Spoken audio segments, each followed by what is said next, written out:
Okey, untuk topik ketiga, bagi yang tidak dapat bekerja akibat perintah kawalan pergerakan, ada sesetengahnya tertekan memikirkan tentang kewangan, dibuang kerja dan sebagainya. So, kerajaan memang ada inisiatif untuk membantu, namun golongan ini tetap rasa tertekan bila memikirkan masa hadapan mereka. So, apa pandangan Puan? Okey, benar benar seperti yang saya katakan bila kita fikir jauh, sesuatu yang tak pasti, memang kita akan tertekan sebab kita membina fear, ketakutan tadi. Tetapi berfikir jauh untuk plan which is good, bagus sebenarnya sebab kita merancang strategi untuk kita atasi kebimbangan itu. Kan sebab orang kata betul bila kita gagal merancang, sebenarnya kita merancang untuk gagal. Okey, cuma kita tidak mahu ketakutan yang berlebihan sehingga kita stuck dan tidak buat tindakan yang positif pun. Sebaliknya sibuk bising-bising government kan, komen-komen negatif, menambah-nambah domba-dombi apa perkataan dan cerita yang tak baik. Kita tak nak macam tu. Okey, jadi saya nak share macam mana kita nak fikir sesuatu yang tak pasti itu supaya kita boleh fokus kepada sesuatu yang lebih bermanfaat, yang positif Okey, jadi ingat apa yang kita fokuskan dia akan membesar.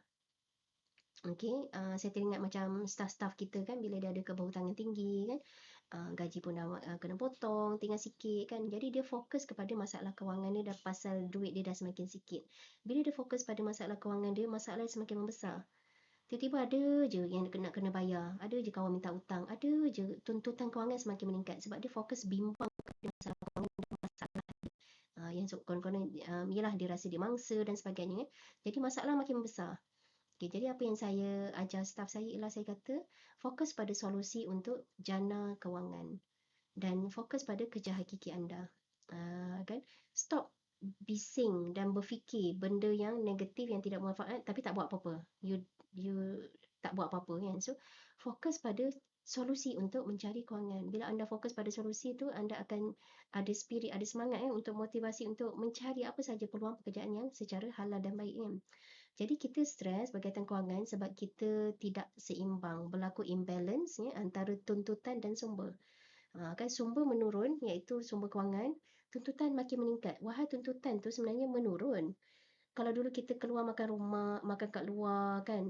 Kalau dulu kita guna minyak kereta, minyak motor banyak, sekarang dah kurang. So tuntutan tu sebenarnya dah kurang. Kan? Kan? Tapi manusia fokus sangat kepada kebimbangan masa depan yang tidak pasti.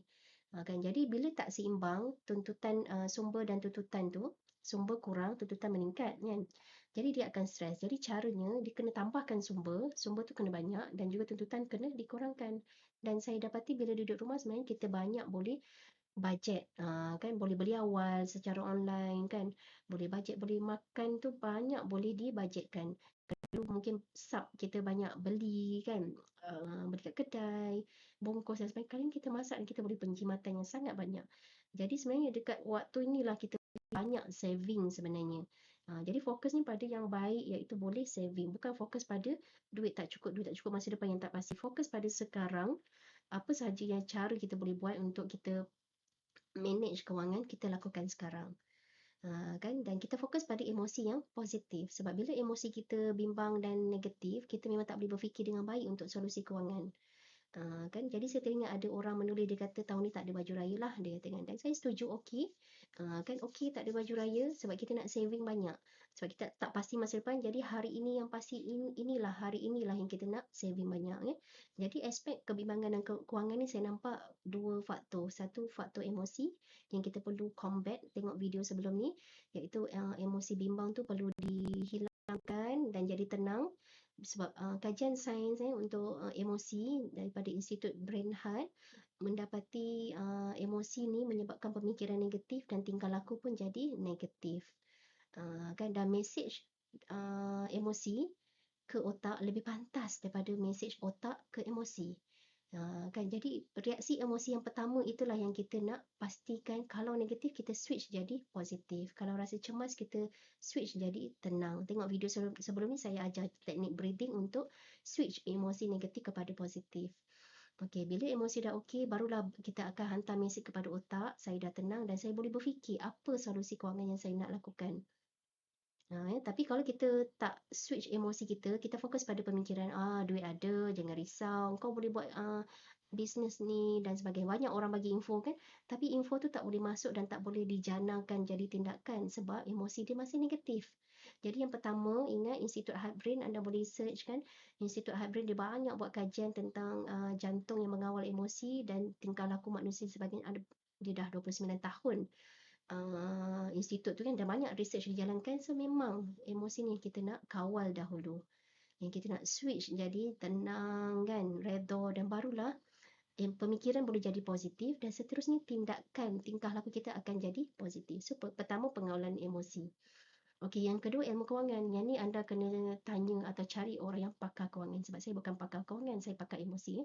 Okey, jadi dalam pengurusan kewangan saya nampak lebih kepada aliran tunai tu, aliran tunai yang cair tu kita boleh canai-canaikan macam getah kan.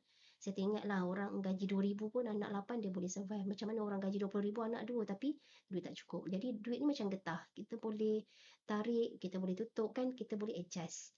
Kita boleh bajet kan. Jadi beli banyak saya tengok membantu online. Kalau saya beli Pampers 4 pack kan, dia bantulah dalam 3 bulan macam tu.